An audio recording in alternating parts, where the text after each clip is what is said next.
Yes, my beautiful people, Social Alchemist here. You know by many names, I'm not going to say all of them. Um, I'm going to try and keep this as brief as possible, but considering what I have in my hand, I don't know if that would be possible, so bear with me. I think those who like the bits will probably stay for a while. Those who like whatever I have in hand will stay to the end. Those who like my smile will probably tune out after 2 minutes. But whatever the case, I love you all the same. So, avid trainer lover. Used to be an avid trainer collector till I sold a lot of them to buy Pampers for my baby. True story.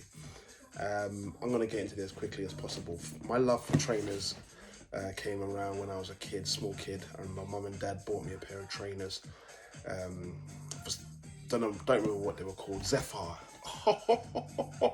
Zephyr. Wow. Showing my age.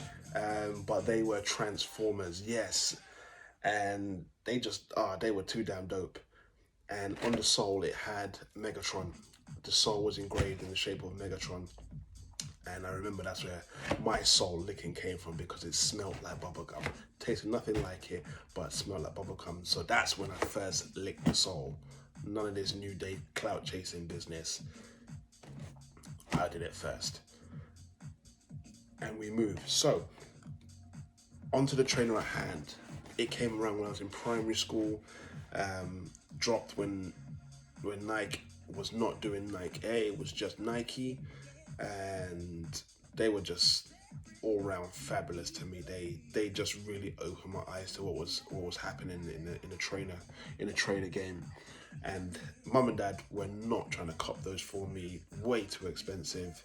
And with siblings who also wanted the same similar things, it wasn't going to happen, not in that price bracket anyway. Like I said, I was rocking Zephyr. So yeah, I had so much love for these kicks that I actually drew them on a piece of A5 paper, coloured it in exactly the same, and stuck that picture on my bedroom door. Well, the bedroom door that I shared with my brothers, and there it stayed for many a moon. Just love. So yeah, that's when those kicks first hit me, and I've managed to get my hands on a pair. Not that they're rare; they're out there. The best thing about them for me is I got them in a sale. That's how I do most of my things. I wait.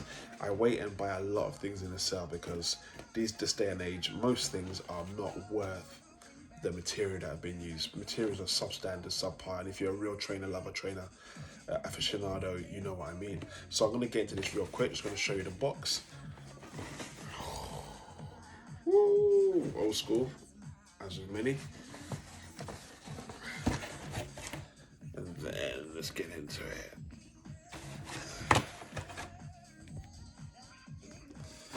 So yeah.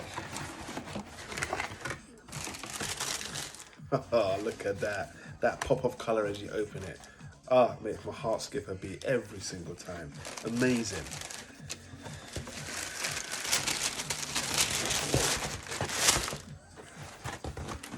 So yeah. These are the Nike Cross Trainer Low. White leather with neon accents and touches of grey on the foot guards. So yeah, just going to get into it. Just going to have a look, just a review, what they call a review nowadays, of these trainers. Now, like I said, if you're an aficionado, you know Nike. They've really ripped us off in terms of the way they make their shoes now, manufacture their shoes, and the materials that they use. They've downgraded, so to speak. But with the way the world is today, I'm not surprised it makes good business sense. But for us, the lovers, we're walking over things on our feet that we don't love 100%, and this pair is definitely one of them. I mean, look at that. Come on, guys. So yeah, just to get into it, Cross Trainer Low. Like I said, I was a youth man when these came out, primary school things, and as you can see, there is no air bubble. It's just Nike. That was a thing back in the day. Cross Trainer Low for the runners, or cross training, stability. We couldn't believe it when they came out with that. That's just, look at that. That pop of color is amazing.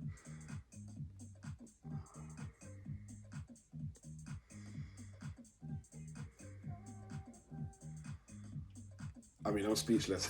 But just to get into it, as I was saying, the materials I don't think are what they should be. They feel quite synthetic. So I don't even know if these are actually real leather. On the inside doesn't say. I don't believe they are. Don't believe everything you read in the box either. Colors are on point. Yes, most definitely. The the toe box for me is definitely not on shape, not in shape or on point. They're a bit bulbous. I like something to be a bit more sleek. That's the look I go for, and I believe that back in the day they were, and this is what I'm saying, when they brought them back out or remade them, however you want to say it, this is a lot more bulbous, a lot more rounded, where back in the day it was a lot more sleeker. It was sleeker. And then, we get into the fact that, the lines are not as straight as they should be. As you can see, I mean, look at that. That dip, that's quality. I don't know what's going on there. But that should have been QC'd. It feels very bumpy, as if they haven't taken due care when doing a job. And that's the case all the way around. You can see a lot of glue on them as well. I don't know if I can show it to you, but with the naked eye you can see a lot of glue, and that shouldn't be the case either. People say I'm picky. I just know what I like. So yeah, toe box, definitely not what I think it should be. A lot of glue, a lot of glue, a lot of peeling. When they age, these things all come up and, they show themselves out. A lot of rough cuts on the material. Look at that. That should be rounded. That looks quite rough cut. That's his side. And then that's one of them. And then on this one, you can actually see that the black line doesn't hit that neon, which for me is, that's amateur business. Come on, guys. That's not how it should be. Look at that. That's ridiculous. And the same thing again, glue, peeling, blemishes. It's not straight. But yeah, other than that, I mean, look, the crease on this is going to be disgusting, and I'm definitely not buying shoe guards or toe guards. The laces are not thick. They're the cheap Nike laces that they use nowadays. The tongue is quite thick, which is quite nice, reminiscent of the 80s. But apart from that, I mean, even the cuff, the ankle cuff is not thick either, which back in the day it used to be. You can tell. Look at that. But other than that, it's a nice looking shoe from afar. You can definitely drop it with one or two nice bits and pieces. The chino look would go sweetly with this grey tracksuit, like my boy Nino dropped it the other day. So yeah, denim, lovely. I can't wait to put an outfit together for this, guys. Thank you very much for rocking with me. That is Parvenu Purchases.